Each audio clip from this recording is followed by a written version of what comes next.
¿Cuántos de los que estamos presentes alguna vez en la vida fuimos jóvenes? ¿Pueden ustedes alzar sus manos?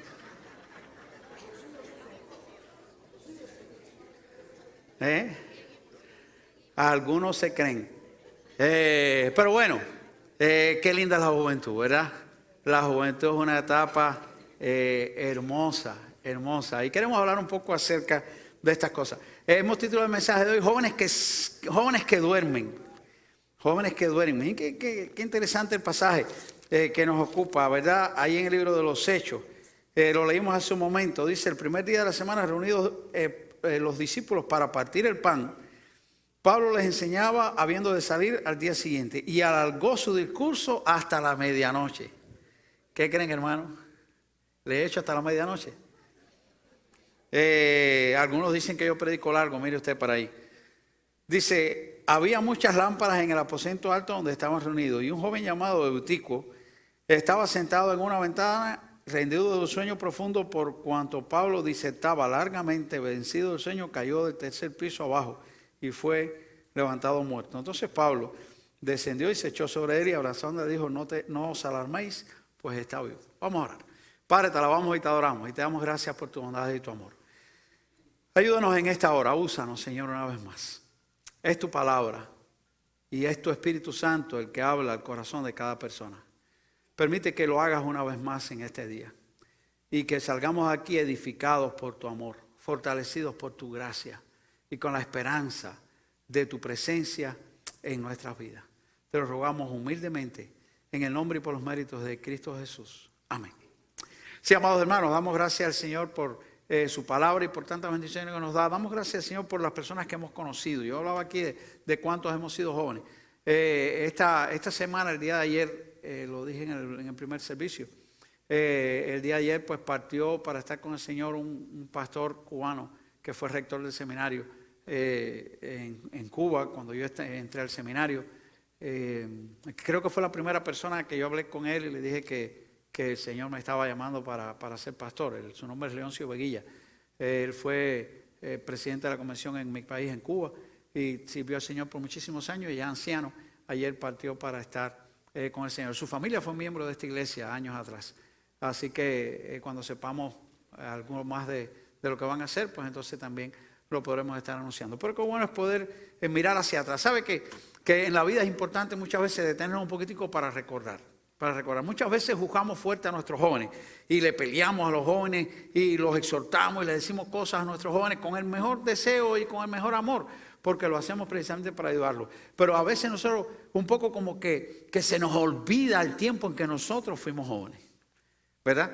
Y cuando nosotros recordamos cómo nosotros hacíamos cuando éramos jóvenes, nosotros nos damos cuenta que aunque en un mundo diferente, porque el mundo ha cambiado y siempre cambia, aunque en un mundo diferente había aspectos, había cosas que de alguna manera hicimos igual. Y a veces es importante eso, que nosotros nos demos cuenta y pensemos que estos que están hoy viviendo esa etapa de la juventud, una de las características de la etapa de la juventud es que cuando somos jóvenes creemos que no se nos va a quitar. ¿Cuántos nos creímos eso? ¿Verdad? Cuando somos jóvenes y tenemos la juventud, pensemos que eso, primero somos niños y queremos llegar a jóvenes. Y cuando llegamos a jóvenes, creemos que no se nos quita.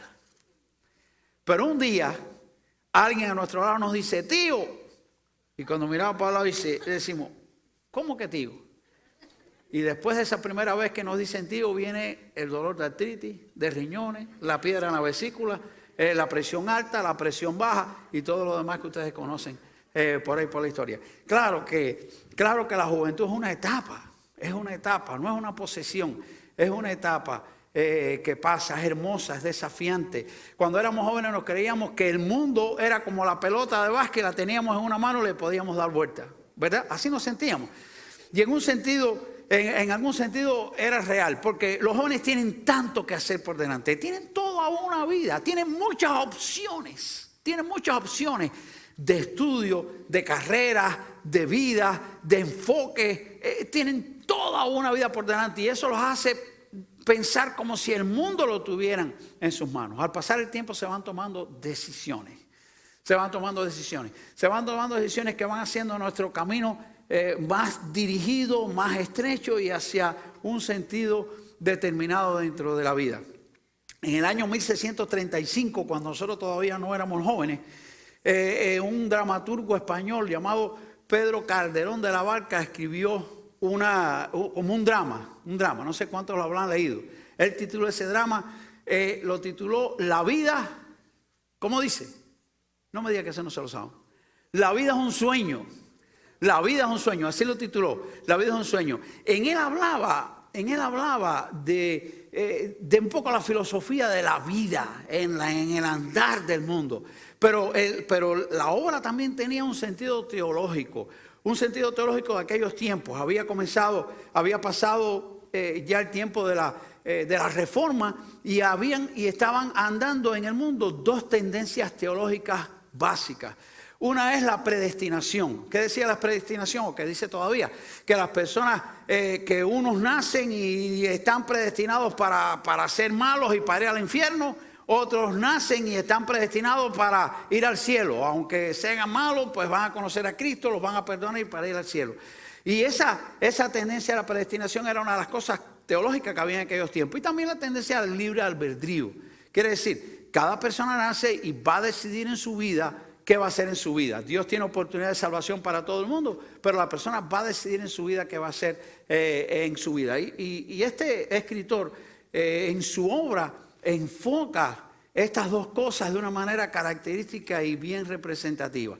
Qué importante que nosotros podamos pensar en este mundo, nosotros que hemos nacido, llegamos, vivimos, fuimos jóvenes o somos jóvenes, pues qué importante que nosotros podamos pensar en esto. Dios no nos hizo para que nosotros estemos predestinados para ser pecadores y para ir al infierno. Dios nos hizo en este mundo para que nosotros podamos tener una relación con Él, para que podamos adorarlo, para que podamos hacer muchas cosas buenas. Pero hay decisiones que nosotros tomamos en nuestra vida que nos llevan a un lugar o que nos llevan a otro, que nos llevan a una historia o que nos llevan a otra. Yo siempre digo, de acuerdo a la palabra del Señor, en el libro de Deuteronomio dice ahí bien claro que el Señor le dijo a su pueblo que delante de ellos había dos historias. Una historia de bendición que está narrada ahí en los capítulos 29, si ellos eran obedientes a la ley de Dios. Y una historia de tragedias si ellos desobedecían la ley de Dios. La historia del mundo dice que ellos escogieron la historia de desobedecer a Dios y pasaron las cosas que ocurrieron. ¿Sabe usted? Así también pasa con tu vida y pasa con la mía. Así pasa también con la vida de nuestros jóvenes. Y qué importante es que hoy ellos puedan saber esto. Hay decisiones en su vida que los ayudarán a vencer o los llevarán de tragedia en tragedia en este mundo. Jóvenes que duermen. La historia del pasaje que nos ocupa a nosotros es bien característica. Un joven llamado Eutico. Esta historia, aunque sabemos lo que narra, si nosotros lo podemos ver o la vemos de una manera espiritual, nos va a dar grandes enseñanzas a nosotros. Porque hay sueño físico que es una bendición, ¿verdad?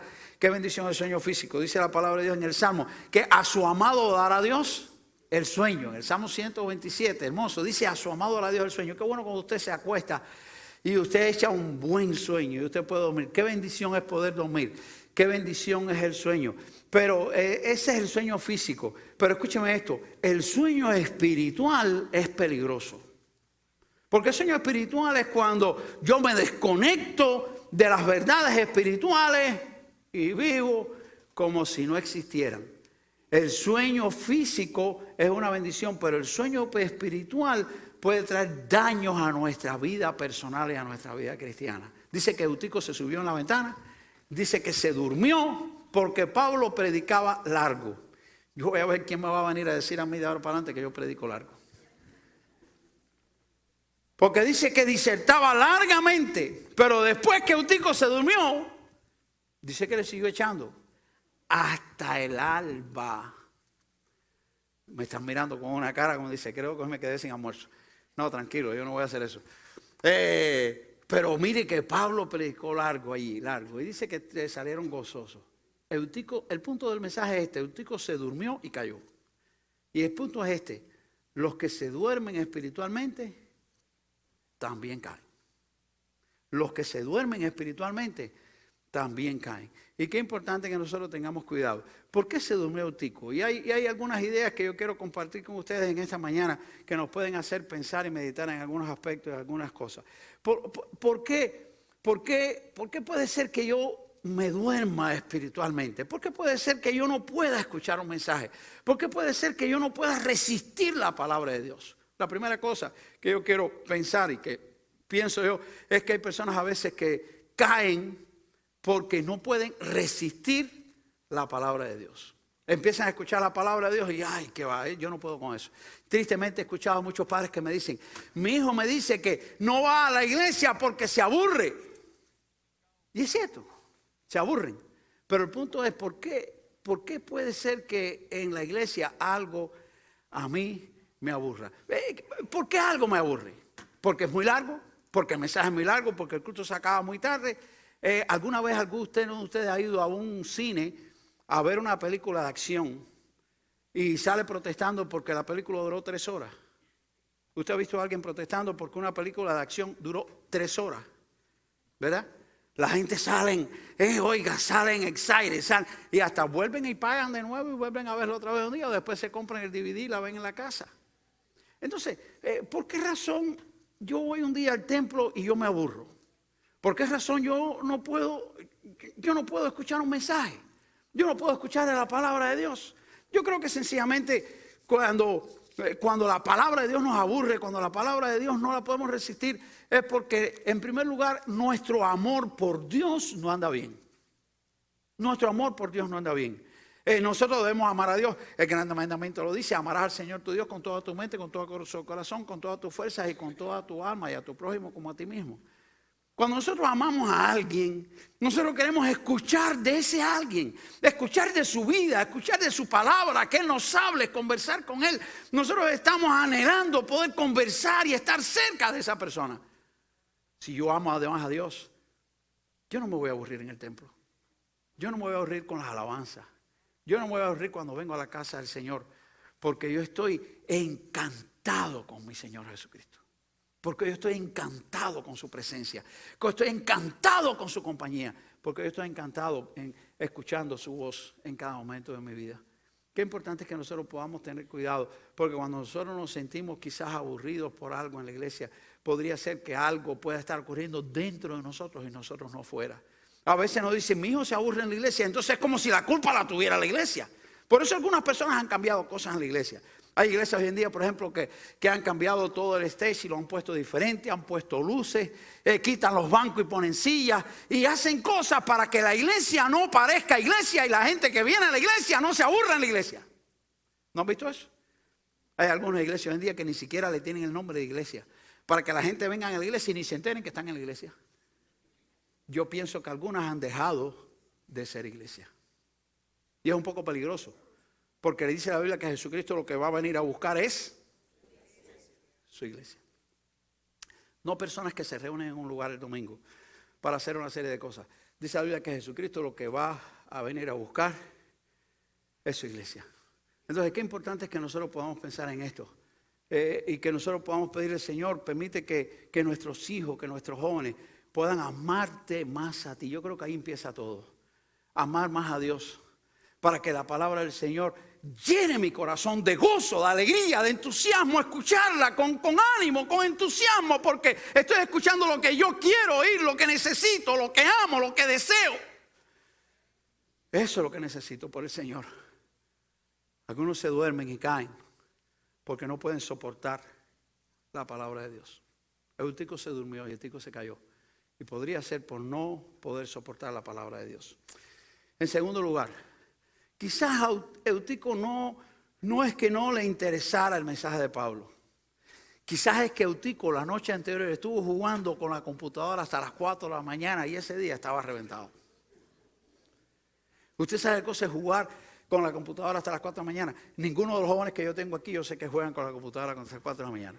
Yo sé que ninguno de los que están aquí lo hacen, pero Eutico parece que lo hacía. Yo sé que en los tiempos de Eutico no había computadora, pero podría ser que haya estado dejándole al mundo toda su fuerza, todo su esfuerzo, su entusiasmo, toda su energía. Y cuando vino a escuchar la palabra de Dios, ya no le quedaba nada. Ya no le quedaba nada que hacer. Hace años escuché un mensaje por radio y no sé ni quién predicaba. Nada más que estaba haciendo algo en un lugar, en casa de un hermano de la iglesia. Y tenía puesto ahí un mensaje en la radio y escuché aquello y nunca más lo he olvidado. Decía que el pastor, ¿sabe usted cuándo comienza el día del Señor? Yo creo en el día del Señor. ¿Cuántos creen en el día del Señor? Yo creo en el día del Señor. Nosotros nos reunimos el domingo, el primer día de la semana. La iglesia primitiva se reunía el primer día de la semana. Nosotros nos reunimos el primer día de la semana. Yo siempre le digo a mi esposa, en mi casa lo que se puede hacer el lunes o el sábado no se hace el domingo. Porque para mí el domingo es el día del Señor. Y yo creo que debemos de guardarlo y al Señor le agrada que lo respetemos. Y aquel pastor en su mensaje decía, ¿cuándo comienza el día del Señor? Quizá alguien diga, bueno, el sábado a las 12 de la noche. Para los judíos el día comenzaba al ponerse el sol.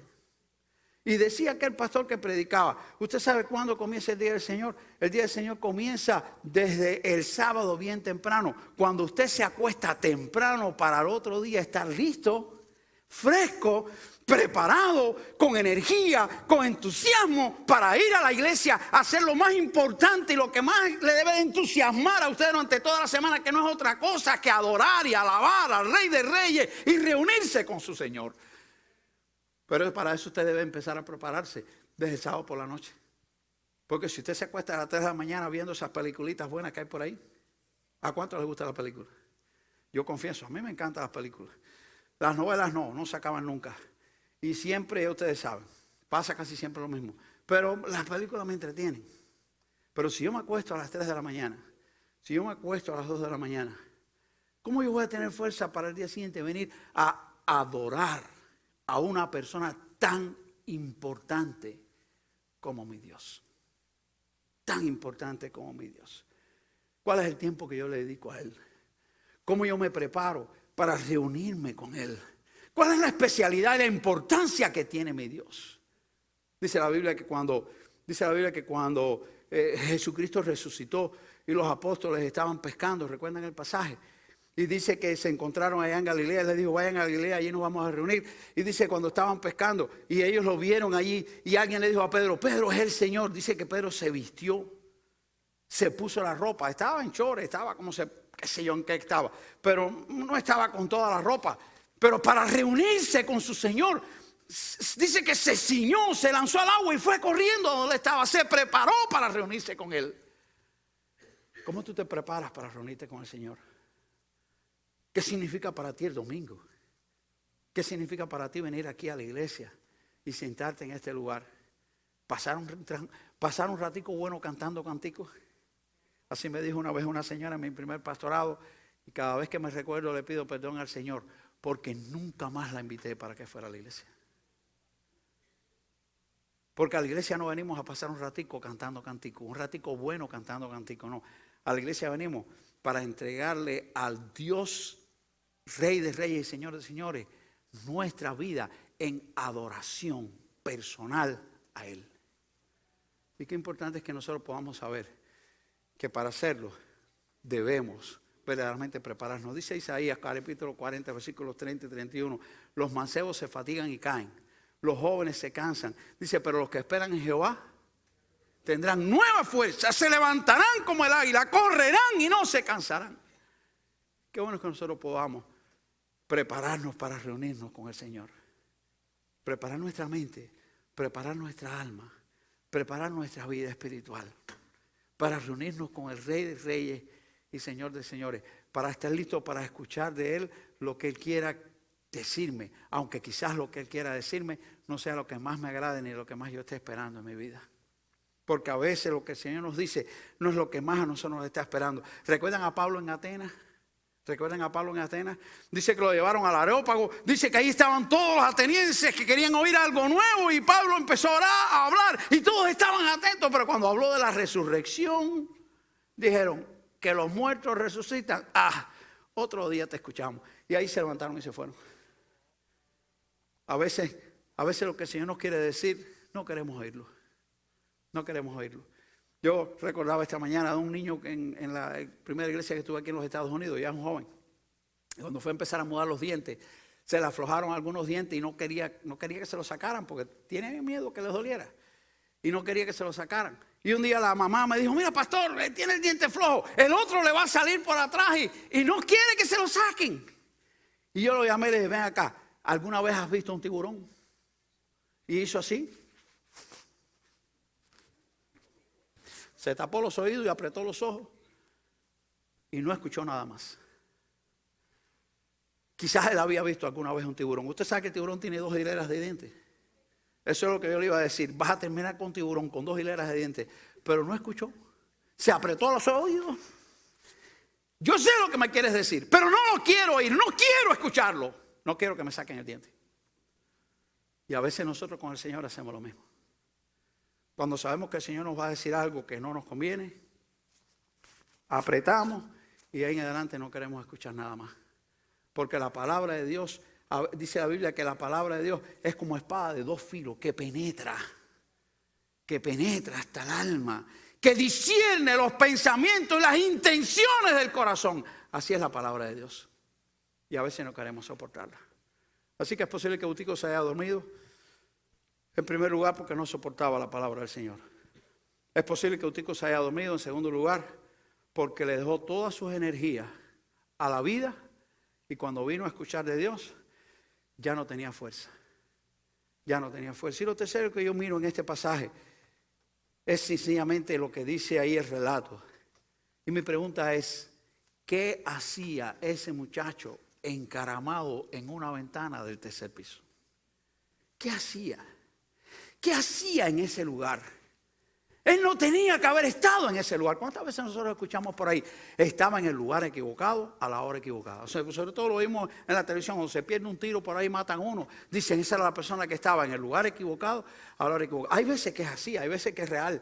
Hay veces que estábamos en un lugar y pasó algo y ahí nos agarró, y a veces que ocurre. Pero hay veces que nosotros no los buscamos porque nosotros nos ponemos en el lugar donde no tenemos que estar. ¿Cuál es mi punto? Mi punto es este. ¿Sabe usted y ha pensado usted que no todos los lugares son adecuados para que un cristiano esté? ¿Ha pensado usted en eso? ¿Ha pensado usted que no en todos los lugares, no en todo momento, en todos lugares, es un momento y un lugar adecuado para que un cristiano esté en ese lugar? Dice la Biblia, y Pablo dice bien claro, todo me es lícito. Lo dice la Biblia, no lo dice, eso me encanta a mí. Todo me es lícito. Un día un joven en la universidad me decía, oye, porque sabían que yo era cristiano, y me decían, oye, ¿qué cosa es lo que te prohíben a ti hacer en la iglesia? Y yo le dije, que me prohíben a mí hacer en la iglesia. Le dije, nada. Y él se echó a reír y me dijo, tú no eres nada. Tú vas a la iglesia, pero tú no eres nada. Porque en la iglesia le prohíben a las personas las cosas que no pueden hacer y les dicen las que tienen que hacer. Y le dije, ¿alguna vez has ido tú a la iglesia? Y me dijo, no. Entonces, ¿cómo tú sabes eso? Si tú nunca has ido. Bueno, porque la gente que va a la iglesia hay cosas que no hacen. Bueno, eso es otra cosa. Una cosa es que haya cosas que no hacen y otra cosa es que se lo prohíban. Dice la Biblia, todo me es lícito. Y ese texto me lo aprendí desde bien joven. Todo me es lícito. Tú puedes hacer lo que usted quiera. Cuando usted saca por esa puerta, nadie te va a vigilar. Amandito no va a vigilar a nadie. Los diáconos no van a vigilar a nadie. Yo no voy a seguir atrás de nadie. No voy a salir atrás de nadie. Nadie te va a vigilar. Cuando mires por el retrovisor, vigila a la policía. Ningún diácono va a estar detrás de ti. Puedes ir a donde tú quieras. Dice la Biblia, todo me es lícito. Pero dice también la Biblia que Pablo dice, pero no todo me conviene. Dice la Biblia que todo me es lícito, pero dice la Biblia que no todo edifica. De modo que no cualquier lugar es un lugar para un cristiano. Porque hay lugares que si yo estoy, voy a correr el riesgo de caer en pecado. Lo dice la Biblia y es bien clara la enseñanza de la palabra del Señor. Y dice la palabra de Dios que en el Génesis capítulo 3 que cuando Eva cayó en pecado, ¿dónde estaba Eva? Dice la Biblia que Eva estaba, no lo dice la Biblia, pero se infiere claramente que Eva estaba cerca del árbol del bien y del mal. Número 1, estaba sola. Estaba sola. Eva estaba sola. Si Eva hubiera estado con Adán, a lo mejor se le aflojan los pies a Eva y Adán le dice, no, ven, ni hables con la serpiente, vámonos aquí. Pero estaba sola. Si hubiese sido Adán el que fue tentado, a lo mejor Eva lo hubiera agarrado por la mano y le hubiera dicho, vámonos echando a Adán, ni hables con la serpiente, no es lugar para nosotros, y se hubieran ido. Pero Satanás es astuto. Satanás no está apurado. Satanás espera.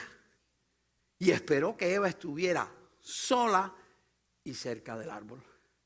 Yo sé que estaba cerca del árbol porque dice la Biblia que cuando tuvo la conversación con Satanás y Satanás la tentó, dice que Eva vio, miró, quiere decir que estaba a punto de vista, a distancia de ver el fruto prohibido.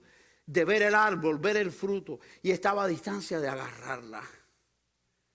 Eva estaba donde no debía de haber estado. Estaba cerca del árbol. Y el resto de la historia, usted y yo lo conocemos bien, y las consecuencias ni hablar de ello. ¿Dónde estaba David cuando cayó en pecado? ¿Recuerdan la historia de David? Todos los cristianos saben la historia de David. David y Betsabé, todo el mundo se sabe, son uno de los mejores chismes de la Biblia y todo el mundo se lo sabe. ¿Dónde estaba David? ¿Dónde estaba David? ¿Quién fue el culpable? Porque siempre buscamos un culpable. ¿Quién fue el culpable? Los hermanos que van a ir a Israel, recuérdenme, cuando estemos en Jerusalén, recuérdenme enseñarles dónde vivía Urías Eteo. Recuérdenme enseñárselo, se los voy a enseñar. Donde vivía Urías Eteo. Ahí han excavado donde piensan que estaba el palacio de David. Y entonces, en el palacio de David, por cierto, han hecho allí como una emplanadita y se ve muy hermoso porque ahí se ve lo que dice el Salmo, dice, como Jerusalén tiene montes alrededor de ella, así Jehová está alrededor de su pueblo. Hoy en día todo eso está lleno de ciudades, pero cuando usted se para en ese lugar, usted se da cuenta que la Jerusalén antigua estaba rodeada de montañas. Usted mire y usted se da cuenta que estaba rodeada de montañas y se ve lo que dice el Salmo. Y cuando usted se para en ese lugar, usted se da cuenta que el palacio de David estaba en la colina del monte Sión precisamente, y hacia abajo estaba parte de la ciudad. Y ahí vivía Urías Eteo. ¿Por qué lo sé? Yo no soy arqueólogo, pero dice la Biblia que un día que David estaba donde no debía de estar. ¿Dónde debía estar David? Dice ahí ese pasaje, comienza bien claro, en el tiempo en que salen los generales del ejército a la guerra. ¿Dice eso? No.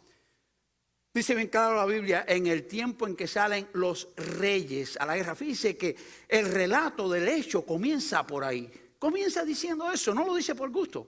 En el tiempo que salen los reyes a la guerra, David mandó a Joab con los ejércitos a la guerra y él se quedó en Jerusalén. Déjeme decirle esto, para este tiempo ya David estaba bien afirmado y fortalecido en su reino. Estaba fuerte. Usted sabe, cuando estamos fuertes estamos en peligro. Dice la Biblia, el que cree estar firme, mire que no caiga. El que cree estar firme, mire que no caiga. Pero ya David estaba firme en su reino, todo estaba bien. Él había dominado muchísimo a sus enemigos, eso era una guerrita que iban a echar por allá para tomar esa ciudad, todo estaba bien. Y él dijo, que vaya Joab con el ejército. Y él se quedó en Jerusalén en el tiempo en que salen los reyes a la guerra. Él debía haber estado en la guerra. Pero él se quedó en Jerusalén. Así que durmió la mañana, durmió el mediodía, se comió su buen lechón. No, el lechón no comía. Pero, qué sé yo, se comió su buena comida y durmió la siesta. Y cuando se levantó por la tarde estaba como un potro suelto. ¿Usted ha visto un potro suelto? Y salió por la terraza a caminar y a mirar la ciudad. Y ahí estaba Betsabé. ¿Será culpable Betsabé? ¿Será culpable el baño que no tenía techo? O Betsabé que se bañó sin ropa. David estaba donde no debía de estar. Y como estaba donde no debía de estar, cayó en pecado. El resto es historia. El resto es historia. Y conocemos la historia. La historia de David se divide en dos ahí en la Biblia, sobre todo en el libro de los Reyes, donde lo narra, porque Crónica no lo narra, pero Reyes lo narra. Y lea la vida de David en el libro de los Reyes. La vida de David en el libro de los Reyes se divide en dos. Antes de, después de. Antes de Betsabé todos fueron victorias. Después de Betsabé, ¿cuántas consecuencias trajo el pecado para su vida? Escúcheme esto que le voy a decir. ¿Eso estaba predestinado para la vida de David? Si usted cree que eso estaba predestinado para la vida de David, yo le voy a decir que no. Porque Dios no predestina a la gente para que pequen. Dios predestina a la gente para que sean salvos, si es lo que Él quiere. Pero eso depende de la decisión de cada cual. Y ese es el libre albedrío en que nosotros creemos. Ese es el libre albedrío que nosotros creemos. Dios no llevó a David a Jerusalén para que terminara pecando. Dios llevó a David a Jerusalén para que fuera un rey de victoria. Pero David decidió mal. Estuvo en el lugar donde no debía. Y como estuvo en el lugar donde no debía, cuando no debía, terminó pecando. Y el resto de su historia tuvo muchísimos sufrimientos, dolores y contratiempos. A pesar de que siguió siendo fiel al Señor. Qué importante que nosotros tengamos cuidado. Porque no en cualquier lugar yo debo de estar como cristiano. No en cualquier lugar yo debo estar como joven. Joven, no te metas cerca del pecado porque vas a caer. Vas a caer. Yo recuerdo cuando yo fui joven. Hace muchos años que fui joven, pero todavía recuerdo cuando yo fui joven. 30, 40 años, por ahí, más de 40 años. Pero yo recuerdo cuando yo estaba en el middle school, en la secundaria. Yo recuerdo que en una oportunidad habíamos tenido en la secundaria un buen profesor, un profesor de matemáticas. Era un hombre sencillo, no tenía ni cara, no tenía ni estampa de maestro, pero esas personas que, aunque no tienen figura de lo que son tremendos. Había sido un buen profesor de matemáticas. O sea, habíamos terminado el grado octavo, él se había ganado todos los estudiantes. Todo el mundo en su aula estaba atento, estaba bien, nadie se dormía, todo el mundo estaba bien, porque aquel maestro sabía captar la atención de todo el mundo. Había sido un buen maestro, se había hecho amigo de los alumnos. Y cuando llegaron las vacaciones, a pesar de pasar un tiempo las vacaciones, un día yo me bajé de un bus en el pueblo donde yo vivía. Y en el pueblo donde yo vivía, un pueblo de campo, ahí en el centro del pueblecito pequeño aquel, había un lugar ahí que era como una taberna. Pequeñito, la mitad de este stage. Había una taberna. Allí las personas que venían del campo amarraban sus caballos y entraban a tomar ron. Eso es lo que vendían ahí, ron, nada más. Y cuando yo me bajé del bus y pasé por al lado y miré hacia adentro de aquel lugar, ahí estaba mi maestro de matemáticas. Y él me miró, él me vio y me sentí con el compromiso de ir a saludarlo. Era un buen maestro, era mi amigo, había hecho un buen trabajo conmigo. Y yo entré a aquel lugar a saludar a mi maestro de matemáticas. Por supuesto, mi maestro de matemáticas, que no era cristiano, estaba allí tomando ron. Y cuando yo entré, lo primero que hizo fue decirle al mesero, al camarero, ahí no había mesa, oye, póngale una línea a este aquí. Le dije, no lo pongas que no lo tomo, tú sabes que yo no tomo. Le digo, hoy tú vas a tomar, póngale una línea aquí. Le dije, no la pongas que no la tomo. Y le dijo, hoy te la vas a tomar, póngale una línea a este aquí. Puso la línea de ron y la pagó. Valía $1.50 la línea de ron. Pero $1.50 en ese tiempo era dinero. Lo conversé con él, lo saludé. Yo le dije, yo me voy. Él salió, él se fue. Yo viré la espalda, me fui. Y el que estaba al lado, cuando vio que estaba la línea de ron puesta, me dijo, ¿tú no te la vas a tomar? Le dije, no, no me la voy a tomar. El de al lado, y yo, ¡pac!, se la pegó el de al lado.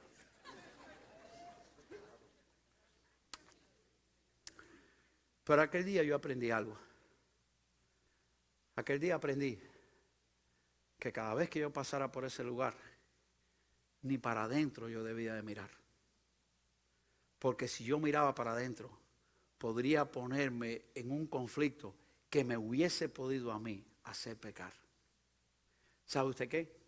A mí nunca me ha gustado el sabor del alcohol. Le doy gracias a Dios. Si yo me digo tomar aquello, hay que echarme agua hasta cuando caigo con los bomberos, porque ustedes saben, esos tragos de ron son encendidos. Pero ¿sabe usted qué? Si hubiese sido algo que a mí me hubiese gustado, yo hubiese tenido una gran tentación para pecar. No cualquier lugar es para un cristiano, porque hay lugares que si estamos en él, vamos a pecar. Así que Eutico se durmió y cayó. Quizás porque no podía resistir el mensaje. Quizás porque había dejado toda su energía en el mundo antes de venir a escuchar la palabra de Dios. O quizás por tan solo haber estado donde no debía de estar. Pero mi último punto del mensaje de la historia que nos ocupa es este. Dice la Biblia que cuando Eutico cayó, fue levantado muerto. ¿Y ustedes se imaginan eso en medio de un mensaje? ¿Qué clase de rollo, qué clase de lío todo lo que se armó? He escuchado a veces pastores que dicen, yo quiero morir en el púlpito. Y yo digo, oye, pues usted se equipa que yo esté hablando aquí, de pronto yo acá, bim, bam, muerto. ¿Qué clase de rollo se arma aquí? Y yo digo, no, señor, déjame que sea ahí en el parqueo, vaya, pero que aquí se va a armar tremendo rollo aquí. ¿Usted se imagina qué clase de rollo se armó cuando Eutico cayó muerto? Qué espanto, qué dolor, qué tristeza. A lo mejor estaba su familia, ahí debe haber estado su familia. Pero dice la Biblia que Pablo se acercó, se echó sobre él, por la gracia y el poder de Jesucristo fue levantado otra vez. ¿Cuál es mi punto? Mi punto es este. Si usted conoce a un cristiano que ha caído, si tú tienes un hijo, un sobrino, un ser querido, un familiar que ha caído en pecado, no pierda las esperanzas, porque en Dios hay poder para levantarlo. Es lo que el coro cantaba hace un momento. Él tiene poder para levantarnos. Aunque por desgracia un cristiano caiga en pecado, no se ha acabado todo, no ha llegado al final. Es la misericordia y el amor de Dios nos levanta. Y qué bueno saber que Dios está con nosotros. Si ves a tu hermano caído, anímalo, porque todavía se puede levantar. Dice que regresaron de aquel lugar llenos de gozo, llenos de entusiasmo. Y dice que llevaron al joven vivo. Tu joven en pecado puede llegar vivo. Tu joven en pecado puede ser alzado. Tu ser querido en pecado puede ser sanado. Tu ser querido que ha caído en pecado, en la muerte, la tragedia del pecado, puede ser levantado por Dios, porque en Él hay amor y perdón y poder para salvarlo. Y esa es la esperanza que nosotros podemos tener. Aun cuando el cristiano cae, no todo está perdido. No todo está perdido. Hay poder en Jesucristo para alzar al que cae. Hay poder en Jesucristo para volvernos a levantar. Hay poder en Jesucristo para que salgamos al final. Aquel día la iglesia del Señor salió de aquel lugar bien temprano en la mañana, pero gozosos, porque habían escuchado la palabra de Dios y porque el poder de Jesucristo se había hecho una realidad en medio de ellos. El poder de Jesucristo se ha hecho una realidad hoy. Una hermana ha sido añadida a la iglesia en este culto. 3 hermanos en el primero. Ese es el poder de Jesucristo, que levanta al que está pecado, que levanta al que ha caído, que transforma la vida. El mayor milagro que hace Jesucristo hoy es cambiar la vida de las personas, que es mucho más que levantar un muerto, porque el muerto puede llegar a morir de nuevo, porque abra su corazón a Cristo, tendrá vida eterna por siempre con Dios. Qué importante es que nosotros sepamos esto. Si dormimos espiritualmente, podemos caer. Vamos a caer. Por favor, si estás teniendo sueño espiritual, pídele a Dios que te dé avivamiento. Pídele a Dios que te despierte. Pídele a Dios que te dé más amor por Él, más anhelo por su palabra, más deseo del Señor. Que tú anheles que llegue el domingo, que tú anheles que llegue la hora de escuchar el mensaje de la palabra de Dios, que el mensaje de la palabra de Dios vibre en tu corazón y llene tu vida. Pídeselo a Dios. Pídele a Dios que tú seas capaz de administrar tu tiempo para no darle toda tu fuerza al mundo y traerle aquí al Señor lo que te queda del día. Pídele al Señor que te dé sabiduría para no estar en el lugar que no debes estar y para que no estés en el lugar donde te puede llevar a caer y a pecar.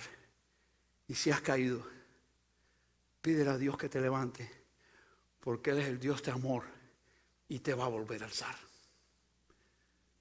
¿Sabe usted cuál es la historia del drama de Calderón de la Barca?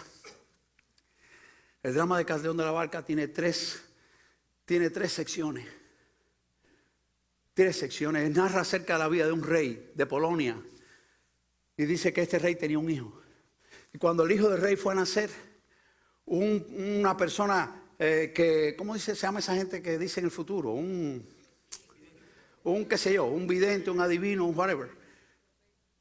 Dice que le dijo al rey: ese hijo que vas a tener, cuando crezca, está destinado para luchar contra ti y humillarte delante de todo el pueblo. Y como él creyó en las premoniciones, cuando el hijo nació lo metió en la cárcel. El hijo se llamaba Segismundo se llamaba el hijo. Lindo nombre, póngaselo a un nieto. Dice que Segismundo creció en la cárcel lleno de tristeza. Y Segismundo decía: ¿qué le he hecho yo al mundo? ¿Cuál ha sido mi delito? Mi delito fue nacer. Todo el mundo nace. ¿Por qué yo, por haber nacido, tengo que estar preso? Y ese es el primer capítulo, la tragedia de Segismundo en la cárcel. En el segundo capítulo, en la segunda escena, dice que el rey tiene compasión ya de Segismundo, su hijo, cuando crece, un día lo lleva a la corte. Y Segismundo, que nunca había salido de la prisión, acabó con la corte. Tiró un vasallo por la ventana, por poco viola a una mujer, acabó. Y Segismundo para la cárcel otra vez. Y el tercer y último acto narra que el pueblo se enteró de que el rey tenía un hijo y que estaba en la prisión. Y el pueblo se rebeló y fue a la prisión, sacó a Segismundo y hizo una rebelión contra el ejército del rey. Y hubo una guerra entre el ejército del rey y el pueblo, con Segismundo al frente. Y venció el pueblo al ejército del rey. Y venció Segismundo al ejército del rey. Y cuando viene Segismundo delante del rey, cuyo ejército ha sido derrotado, todo el mundo está esperando que se cumpla la premonición. ¿Qué decía la premonición? Segismundo va a vencer el ejército de su padre y va a humillar a su padre delante de todo el pueblo. Eso decía la premonición. Cuando todo el mundo estaba esperando que ocurriera, Segismundo vencedor, frente a su padre, se arrodilla delante de los pies de su padre, besa sus pies y los reconoce como su rey. Amado hermano, ni tú ni yo nacimos para pecar. Si nosotros pecamos es por nuestra decisión. Ni tú ni yo nacimos para hacer lo malo. No nacimos para hacer lo malo. Si hacemos lo malo, lo hacemos por nuestra decisión. Tú y yo tenemos dos historias grandes al nacer. La historia de la victoria y la bendición si obedecemos a Dios, o la historia de las tragedias si decidimos con nuestra vida desobedecerlo. Pero lo que Dios nos pide hoy es que nos humillemos delante del Rey, que nos postremos delante de los pies del Rey de Reyes y Señor de Señores, que nos olvidemos del mundo y obedezcamos al Rey, porque si obedecemos a nuestro Rey, nuestra vida será de victoria. Los sueños serán, pero nuestra vida triunfará si nosotros obedecemos a Jesucristo. Yo quiero en esta hora hacer dos preguntas que saben que siempre hago. ¿Habrá alguna persona en este lugar que todavía nunca se ha arrodillado delante de Jesucristo, Rey de Reyes, Señor de Señores, para decirle: Señor, perdona mis pecados, gracias porque en la cruz pagaste mis pecados, yo te acepto hoy como mi Salvador? Si usted nunca lo ha hecho, yo te quiero invitar para que lo hagas en este día. No te vayas de aquí sin hacerlo.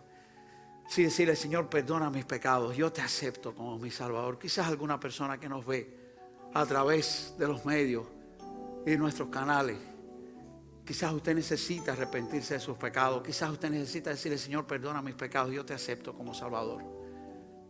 Hágale esa oración al Señor donde quiera que usted esté. ¿Habrá alguna persona hoy que nunca lo ha hecho al Señor y hoy quiere decirle: Señor, perdona mis pecados, yo te acepto como Salvador? ¿Habrá alguien que quiere decírselo en este día? ¿Quiere usted alzar su mano? ¿Quiere decir: Señor, perdóname, yo quiero ser tu siervo, yo quiero ser tu hijo, yo me humillo delante de ti para obedecerte, para agradarte, para tener una vida de victoria? ¿Habrá alguien que quiera hacer lo que nunca lo haya hecho? Si todos los que estamos aquí lo hemos hecho, yo tengo una segunda pregunta que hacer. Qué bueno es que nosotros podamos despertar. Nos dice la Biblia: despiértate tú que duermes y te alumbrará Jesucristo. Si duermes espiritualmente vas a caer. Es cuestión de tiempo, vas a caer. Si en tu vida está llegando el sueño espiritual, levántate tú que duermes y dile: Señor, ayúdame a amar tu palabra, ayúdame a amarte más a ti, ayúdame a llenarme más, a enamorarme más de ti, a llenarme de gozo por escuchar de ti. Ayúdame, Señor, para darte a ti lo mejor de mi vida, no lo que me sobra, no lo último de mi vida, que ya sin fuerza. Ayúdame para darte a ti lo mejor de mi vida, lo mejor de mi fuerza. Ayúdame para no estar donde no debo. Ayúdame para ser sabio en la decisión de estar contigo y no lejos de ti. Si tú quieres decirle eso al Señor, si tú quieres decirle: Señor, tú sabes que yo tengo un sobrino, un hijo, un ser querido que ha caído, no importa si es del tercer piso, si del cuarto, si del quinto, no importa lo bajo que haya caído, todavía Dios es poderoso para levantarlo, porque Dios te ama, Dios lo ama y Dios tiene poder para alzarlo. Y quieres decirle: Señor, ahí está mi ser querido, yo te ruego que lo levantes, yo te ruego que lo levantes, yo te ruego que lo perdones, yo te ruego que lo alces, yo te ruego que cambie su vida. Yo te ruego que pueda vencer. Si quieres decirle eso delante del Señor, yo te invito a que te pongas en pie y vamos al Señor en oración. Padre celestial, gracias por tu amor, gracias por tu palabra. Gracias porque no importa de dónde hayamos caído, tu amor, tu perdón, tu poder nos levanta. Si nosotros somos capaces de mirar a ti, de aceptar tu palabra, de recibirte a ti y glorificar tu nombre. Bendice a cada hermano aquí presente. Bendice esta tu iglesia de Quarter Park. Permite que no sea una iglesia que duerma, sino una iglesia que despierta. Permite que no sea una iglesia que cae, sino una iglesia que triunfa, que vence. Permite que no sea una iglesia que le da sus fuerzas al mundo, sino una iglesia que te ama cada día más y te entrega a ti lo mejor. Ayúdame para yo hacerlo cada día. Y ahora lleva a nuestros hogares con el gozo de la salvación, con el gozo de saber que tu amor y misericordia nos sostiene, nos alza y nos levanta, y con el poder de Jesucristo que nos dará victoria hasta el final. Te lo ruego en el nombre glorioso y por los méritos de Cristo Jesús. Amén.